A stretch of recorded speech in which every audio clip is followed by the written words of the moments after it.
Across the stars, a cry for help echoed from a dying alliance. Peaceful worlds, never forged for war, fell one by one to a merciless enemy. Their last hope? A desperate signal fired blindly into the void. It reached Earth. And humanity, scarred by centuries of conflict, armed with weapons built for extinction-level events, listened. Not with compassion, but calculation. The peaceful asked for help. Humanity prepared for annihilation. This is what happens when you invite Deathworlders to war. When hope calls across the stars. The crystalline spires of Zephyria Prime gleamed like jewels against the purple twilight, their bioluminescent cores pulsing with the gentle rhythm of a civilization that had known peace for over 3,000 years. Captain Lyra Voss stood on the observation deck of the flagship Harmony's Dream, watching her homeworld burn. The Shadow Collective had arrived 6 months ago with a simple message: submit or be consumed. The Zephyrian Alliance, a confederation of 7 peaceful species spanning 12 star systems, had tried diplomacy first.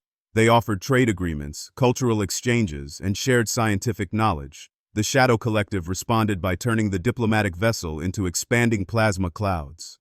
Now, as Lyra watched another of the great spires collapse under bombardment, she felt something her people had nearly forgotten how to experience: rage. Pure primal fury at the senseless destruction of beauty, knowledge, and innocent lives. "Captain," her communications officer Thane called from his station. His normally melodious voice carried the strain of watching their civilization die. "The Fourth Fleet reports total loss. Admiral Kairos managed to evacuate 3 colony ships before his flagship was destroyed." Lyra's secondary arms clenched involuntarily. The Fourth Fleet had been their strongest 37 vessels equipped with the most advanced defensive systems the Alliance could produce. The Shadow Collective had swept through them like they were paper constructs. "Status of the remaining fleets?" she asked, though she dreaded the answer. "Second Fleet is down to 4 ships. Sixth Fleet ceased transmissions 2 hours ago. We must assume they're lost." Thane paused, his bioluminescent patches dimming with grief.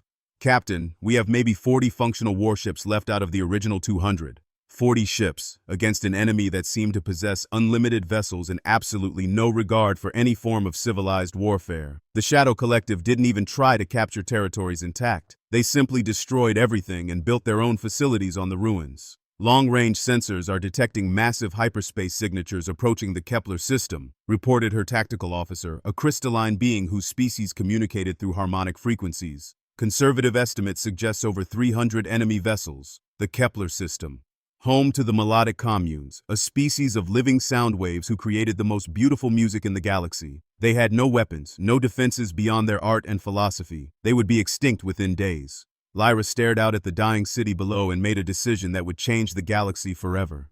She turned to her science officer, Dr. Nexus, whose tentacled form was hunched over a complex array of instruments. "Doctor, what's the status of Project Beacon?" Dr. Nexus's chromatophores shifted to deep purple, indicating uncertainty.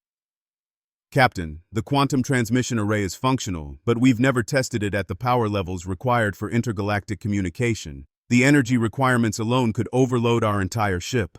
And if we don't try, we'll all be dead anyway." Lyra moved to the central command console. "How many star systems have we lost?" 7 of our 12 home systems are completely dark. The Shadow Collective has established harvesting operations on the ruins." Dr. Nexus manipulated his instruments with practiced efficiency. "Captain, even if the beacon works, even if there are other civilizations out there capable of receiving it, what makes you think they would help us?" It was a fair question. The Zephyrian Alliance had always been peaceful, but they weren't naive. They understood that most species developed along similar lines: territorial, competitive, warlike, until they achieved sufficient technological advancement to move beyond such primitive instincts. The problem was finding someone who had both the technology to help and the wisdom to choose cooperation over conquest. "Because, Doctor, sometimes hope is the only weapon you have left." The beacon array required nearly 12 hours to charge and calibrate. During that time, the Shadow Collective continued their systematic destruction of everything the Alliance held dear. Lyra received reports of entire species being wiped out, their knowledge and culture erased as if they had never existed. When the beacon finally activated, it sent a message across the void in languages both mathematical and emotional, designed to be understood by any species that had achieved spaceflight and retained some measure of compassion. We are the Zephyrian Alliance. Our worlds burn. Our people die. We are 7 species united in peace, facing extinction at the hands of an enemy that knows only destruction. If any hear this message, if any still believe that beauty and knowledge have value, we offer everything we have in exchange for help. Our art, our science, our culture, all of it freely given to those who would stand with us against the darkness. Time grows short. Soon, there will be nothing left to save. The message repeated continuously, broadcast on every frequency the Alliance had discovered, sent in every direction their instruments could reach. It was a desperate prayer cast into the infinite dark, with no guarantee that anyone would hear it, much less answer. 3 days passed. 3 days during which 2 more Alliance worlds went silent and refugees streamed toward the remaining safe systems in whatever ships they could find. Lyra had moved her command to the heavily shielded research station orbiting Zephyr's third moon, one of the few installations the Shadow Collective hadn't yet targeted. Then, on the 4th day, they received an answer. It came not from the direction they expected, not from the galactic core where most advanced civilizations resided, but from the outer rim, from a region their maps labeled as unexplored space. The first response was purely mathematical, a series of prime numbers, then the universal constants for physics, then more complex equations that demonstrated an understanding of quantum mechanics and faster-than-light communication. It was clearly artificial, clearly intelligent, and definitely not from any species the Alliance had encountered. Dr. Nexus worked frantically to establish a proper communication protocol while Lyra paced the command center. Whatever species had responded possessed technology at least equal to their own, possibly superior. But would they help, or were they simply curious about the source of the mysterious transmission? The answer came 18 hours later in heavily accented but recognizable Alliance standard. This is Dr. Marcus Chen of the Earth Deep Space Communications Array. We have received and translated your distress signal. Please respond with detailed tactical information regarding hostile forces, including fleet strengths, weapon capabilities, and current threat assessment. Stand by for additional transmissions. Lyra stared at the communication display in confusion. The response was efficient, professional, and completely focused on military details. There was no expression of sympathy for their losses, no philosophical discussion about the nature of civilization, no request for cultural exchange, just a demand for tactical data delivered in the tone of someone preparing for war. Doctor, are you certain the translation is accurate? Yes, Captain. The mathematical foundations of their language suggest a highly logical species with advanced scientific capabilities, but their communication patterns are unusual. Before Lyra could respond, another transmission arrived, this one on a different frequency and with multiple voice signatures. Zephyrian Alliance, this is General Sarah Rodriguez, Earth Defense Command. We are convening a joint military council to assess the threat level represented by your Shadow Collective. Prepare to transmit complete tactical databases, fleet positions, and enemy movement patterns. We will also require detailed specifications of their weapons technology and any intelligence regarding their military doctrine. Time is critical. Rodriguez out. Lyra's chromatophores shifted through several colors of confusion. These humans seemed to assume that military intervention was inevitable, that they were already committed to helping despite knowing almost nothing about the Alliance or their enemy. Captain? Thane called from his station, his voice tight with excitement and fear. I'm detecting massive energy signatures at the edge of our sensor range. Multiple contacts, moving at velocities that should be impossible for vessels of their apparent size. Show me. The tactical display revealed something that made Lyra's blood run cold. 7 massive structures, each one larger than their biggest space stations, were approaching at nearly half the speed of light. But these weren't ships in any conventional sense. They were geometric, angular, and covered in what appeared to be weapons emplacements. A new transmission arrived, this one with visual data. The being that appeared on screen was bipedal, with pale skin and short-cropped dark hair. Her expression was calm, professional, and absolutely terrifying in its complete lack of emotion. Captain Voss, I am General Rodriguez. We have analyzed your situation and determined that immediate military intervention is required. Our advanced fleet will arrive at your coordinates in approximately 16 hours. Prepare to coordinate joint operations against all hostile elements in this sector. General Rodriguez, Lyra managed, still trying to process what she was seeing. We appreciate your response, but perhaps we should discuss terms of alliance, cultural exchange protocols, and… Captain. The human's voice cut through her words like a blade. Your species is facing extinction. Cultural exchanges can wait until after we eliminate the threat. Our preliminary analysis suggests the Shadow Collective represents a potential danger to human interests. This will not be tolerated. The transmission ended, leaving Lyra staring at a blank screen. Around her, the command center buzzed with activity as her officers tried to make sense of what had just happened. Dr. Nexus approached, his chromatophores displaying deep concern. "Captain, their ships are not exploration vessels. Every energy signature suggests pure military construction. These beings have built their space fleet for one purpose only." "War," Lyra whispered, finally understanding what they had done. The Zephyrian Alliance had sent out a desperate plea for help from anyone compassionate enough to aid them in their darkest hour. Instead, they had contacted a species that viewed their situation not as a tragedy requiring assistance, but as a threat requiring elimination. The humans weren't coming to save the Alliance. They were coming to destroy anyone who dared to threaten the peace of the galaxy, and the Shadow Collective was about to learn what happened when you got the attention of a species that had turned warfare into an art form. As Lyra watched the human fleet approach on her sensors, she realized they might have just solved one problem by creating a much larger one. The question now wasn't whether they would survive the Shadow Collective. The question was whether anyone would survive the humans. The arsenal awakens. The human fleet arrived exactly when General Rodriguez had promised, but nothing could have prepared Captain Lyra Voss for what she witnessed through the observation ports of the research station. The 7 massive structures she had detected were merely the escort vessels. Behind them came something that defied every assumption the Zephyrian Alliance had made about space warfare. The flagship Retribution stretched over 12 kilometers from bow to stern, its hull bristling with weapon systems that Alliance sensors couldn't even identify. But it wasn't traveling alone. Emerging from hyperspace in perfect formation came hundreds of vessels, each one designed with a singular purpose that became terrifyingly clear the moment their targeting systems came online. "Captain," Dr. Nexus reported, his chromatophores cycling through colors of amazement and fear, "their energy readings are off our scales. That flagship alone generates more power than our entire home system." Lyra watched as smaller human vessels deployed throughout the system with military precision. They moved like predators, taking positions that would allow them to monitor every possible approach vector. Within hours, the humans had turned Alliance space into a fortress. The communication array crackled to life, and General Rodriguez's image appeared on the main screen. Behind her, Lyra could see what appeared to be a command center filled with dozens of officers working at stations displaying tactical information from across the galaxy. "Captain Voss, we're ready to begin the briefing. I'll need detailed information about Shadow Collective capabilities, fleet movements, and any intelligence you've gathered about their technology." "General, before we begin, perhaps we should discuss the terms of our alliance. The Zephyrian Alliance has protocols for—" "Captain," Rodriguez's voice carried the weight of absolute authority, "your protocols assumed you would be negotiating from a position of strength. You're not. You're refugees who will be extinct within weeks unless immediate action is taken. The terms are simple. You provide intelligence, we eliminate the threat."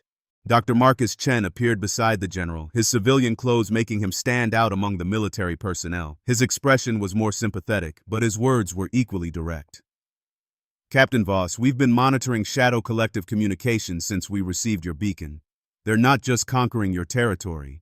They're systematically exterminating every trace of your civilizations. This isn't warfare as you understand it. This is genocide." Lyra felt her secondary arms tremble. The humans had been listening to Shadow Collective transmissions, which meant they understood the scope of the threat better than anyone in the Alliance. "Dr. Chen, what exactly have you learned?" "The Shadow Collective isn't a single species. It's a military doctrine that consumes other civilizations and converts them into additional forces. Every world they take, every population they capture becomes part of their expansion machine. They've been doing this for over 1,000 years. General Rodriguez manipulated controls on her console, and the display changed to show a 3-dimensional map of the local galactic region. Red zones marked Shadow Collective territory, and Lyra was horrified to see how much space they controlled. "This is why immediate military intervention is necessary," Rodriguez continued. "Based on their expansion rate, they'll reach human space within 50 years. We're not helping you out of altruism, Captain. We're protecting our own interests." The brutal honesty was shocking, but Lyra found it oddly reassuring. The humans weren't pretending to be saviors. They were being completely transparent about their motivations, which was more than the Alliance had received from any other contact in this crisis. "What do you need from us?" Lyra asked. "Everything. Fleet positions, weapon specifications, defensive capabilities, population centers, supply lines, command structures. We need to know exactly what we're working with before we can develop an effective strategy." Over the following hours, Lyra transmitted every piece of intelligence the Alliance had gathered. She watched the human officers analyze the data with a cold efficiency that was both impressive and disturbing. They didn't react emotionally to reports of massacred populations or destroyed worlds. They simply processed the information and incorporated it into their tactical assessments. Commander James Park, Rodriguez's tactical officer, highlighted several points on the strategic display. General, based on Alliance intelligence, the Shadow Collective operates using overwhelming numerical superiority and brutal psychological warfare. They rely on terror tactics to break enemy morale before the actual fighting begins. Textbook intimidation strategy, Rodriguez replied. Effective against civilizations that fight to preserve their existing way of life. Completely useless against opponents who fight to end threats permanently. Dr. Chen leaned forward in his chair. Captain Voss, I need to ask you something that might sound strange. In all your conflicts with the Shadow Collective, have they ever offered surrender terms? Lyra considered the question. They've demanded unconditional submission from every system they've approached, but surrender terms that would allow us to survive? No, never. That's what I thought.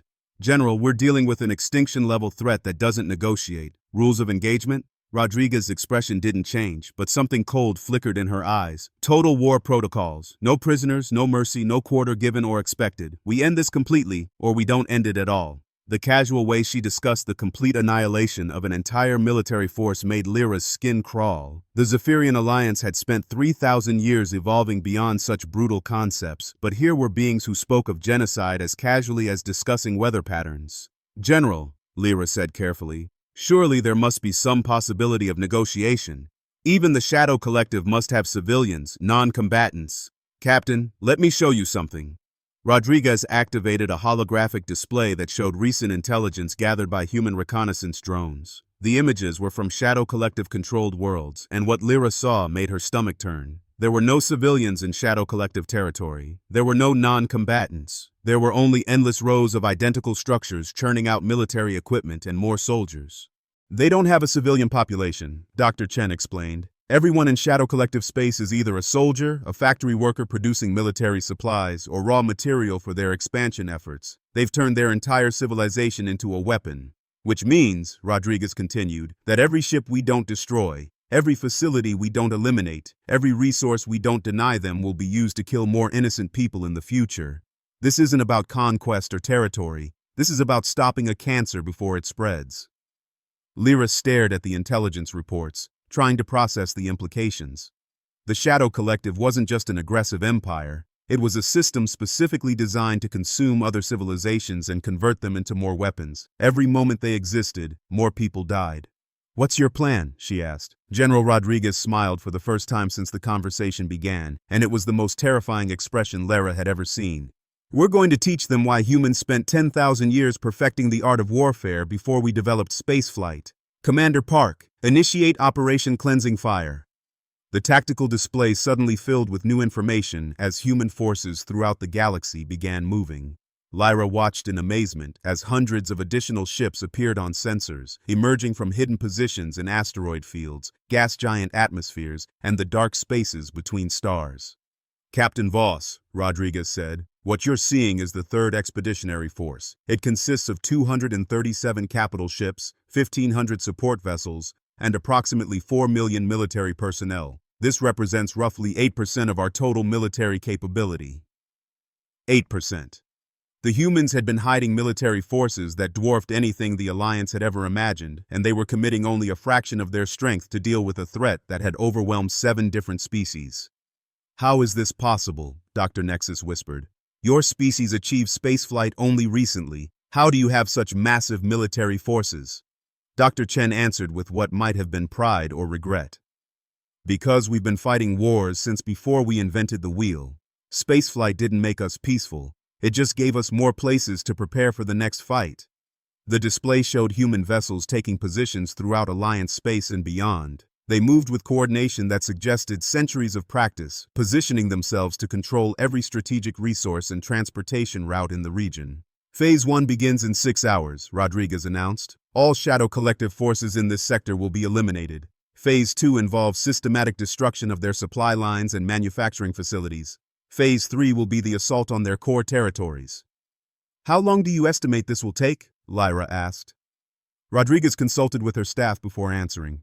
Based on current intelligence, complete elimination of Shadow Collective forces should require approximately 8 months. That includes time for deep space reconnaissance to ensure we don't miss any hidden facilities. 8 months to destroy an enemy that had overwhelmed the Alliance in 6. The humans weren't just confident in their military superiority. They were treating the Shadow Collective like a minor inconvenience that would be resolved through the application of sufficient force. As Lyra watched the final preparations for humanity's first interstellar war, she began to understand that the Alliance had made a terrible mistake. They had asked for help from a species that didn't fight wars to achieve political objectives or territorial gains. Humans fought wars to eliminate threats, completely and permanently. The Shadow Collective had spent 1,000 years consuming civilizations that fought to preserve their way of life. Now they were about to face an enemy that fought to end the existence of anyone who threatened the peace of the galaxy. And Captain Lyra Voss was beginning to realize that when this was over, the galaxy would have traded one terrifying threat for another. The only difference was that the new threat was on their side. For now, the human solution. The first engagement between human forces and the Shadow Collective lasted exactly 17 minutes. Captain Lyra Voss watched from the command center of the research station as General Rodriguez's 3rd Expeditionary Force encountered a Shadow Collective battle group near the ruins of Melodic Prime. What she witnessed redefined her understanding of warfare. The Shadow Collective arrived with their standard intimidation tactics, transmitting surrender demands on all frequencies while deploying in the overwhelming formations that had crushed every Alliance fleet. 300 vessels arranged in the perfect geometric patterns that had become their signature, designed to create maximum psychological impact on their enemies. The human response was immediate and absolute. No surrender demands, no attempt at communication, no warning shots. Every human ship opened fire simultaneously. Tactical analysis complete, reported Commander Park from the Retribution. Enemy formation eliminated. Total engagement time, 16 minutes, 43 seconds, no human casualties. Lyra stared at the sensor readings in disbelief. 300 Shadow Collective vessels, the same force that would have required the entire Alliance fleet to engage, had been annihilated in less time than it took to conduct a diplomatic meeting. General Rodriguez, she managed. How is that possible? Rodriguez's image appeared on the communication screen, her expression unchanged from before the battle. Captain, the Shadow Collective has been fighting enemies who view warfare as a last resort. They've adapted their tactics to break the will of civilizations that prefer peace. Their entire doctrine assumes enemies who will retreat when faced with overwhelming odds. Dr. Chen joined the conversation from his position at the analysis station. We've studied their battle recordings, Captain Voss. They rely on fear, intimidation, and the natural reluctance of peaceful species to engage in total warfare. They've never encountered an enemy that considers the complete destruction of opposing forces to be the opening move in any engagement. The tactical display showed the aftermath of the battle. Where 300 Shadow Collective ships had been, now there was only expanding debris clouds and the energy signatures of human vessels moving to their next objectives. Phase 2 initiating, Rodriguez announced. All units commence systematic elimination of Shadow Collective infrastructure. Over the following weeks, Lyra watched humanity conduct warfare in ways that the Alliance had never imagined. They didn't capture territory and hold it. They sterilized it. Shadow Collective manufacturing facilities weren't occupied or converted to human use. They were reduced to their component atoms by weapons that turned matter itself into energy. Supply convoys weren't intercepted and captured. They were detected by reconnaissance drones and eliminated by automated weapons platforms before they could even realize they were under attack. The humans had turned space warfare into an industrial process, with specific quotas for the destruction of enemy assets and timetables that were measured in destroyed civilizations per month. But what disturbed Lyra most wasn't the efficiency of human military operations. It was their complete lack of emotional investment in the process. The officers aboard the Retribution discussed the elimination of entire star systems with the same clinical detachment they might use to analyze weather patterns. Captain Voss? Dr. Chen called during one of their regular briefings. I need to show you something that might help you understand our approach to this situation. The display changed to show historical records from Earth, images of warfare that spanned millennia. Lyra watched civilizations rise and fall, saw weapons evolve from simple tools to devices capable of destroying planets, witnessed the systematic development of military science over thousands of years. This is what we were before we achieved spaceflight, Chen explained. Every advance in human technology was immediately applied to warfare. Every social development was tested in conflict. Every philosophical principle was forged in the crucible of survival against enemies who wanted to eliminate us completely.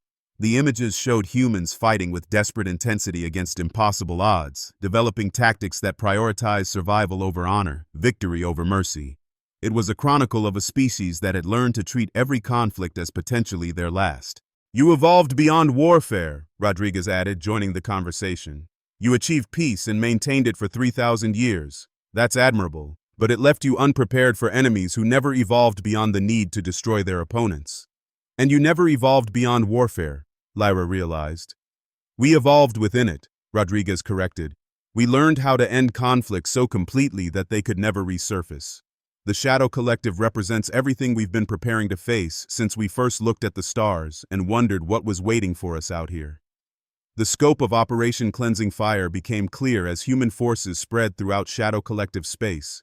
They weren't simply defeating military forces. They were systematically dismantling every aspect of Shadow Collective civilization, ensuring that nothing would remain that could regenerate into a future threat. Industrial worlds were rendered uninhabitable. Shipyard facilities were reduced to scattered atoms. Even asteroid mining operations were eliminated if they showed any connection to Shadow Collective resource networks.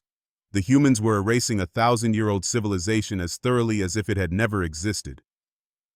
"General," Lyra asked during one of their strategy sessions, "what happens to Shadow Collective populations that surrender?" Rodriguez paused in her analysis of tactical reports. "Captain, based on our intelligence, the Shadow Collective doesn't have populations in the sense you understand. They have biological resources that have been converted into components of their military machine. There are no civilians to surrender. But surely there must be some individuals who could be rehabilitated, who could be saved from this system they've been forced into." Dr. Chen activated a series of recordings that showed the internal structure of Shadow Collective society. What Lyra saw made her understand why the humans showed no mercy. There were no individuals in Shadow Collective space. There were only extensions of a collective consciousness that existed solely to consume other civilizations. "They've eliminated individual identity," Chen explained. "Every being in their territory has been neurologically modified to serve the collective's expansion goals. They can't surrender because they can't conceive of existence outside their assigned functions." "Which means," Rodriguez concluded, "that allowing any of them to survive would be condemning them to a form of existence that no sentient being should endure. The most merciful thing we can do is end their suffering quickly." The final phase of Operation Cleansing Fire began 6 months after the humans' arrival. Lyra watched as their forces assembled for the assault on the Shadow Collective's core territories, the heavily fortified star systems where their civilization had first emerged. The attack force consisted of over 500 capital ships, each one capable of sterilizing an entire planet. But what shocked Lyra was the realization that this overwhelming force still represented less than 15% of total human military capability. "Captain Voss," Rodriguez said as her fleet prepared for the final assault, "I want you to understand something. This operation isn't about saving the Zephyrian Alliance. This is about ensuring that nothing like the Shadow Collective can ever threaten peaceful civilizations again." "What do you mean?" "The Alliance represented exactly the kind of civilization that should be free to develop art, science, and philosophy without fear of extinction. The Shadow Collective represented everything that threatens such development. We're not just ending a war. We're making a statement about what will be tolerated in this galaxy." The final battle lasted 3 days and involved the complete destruction of 14 star systems. The humans didn't capture the Shadow Collective's core worlds.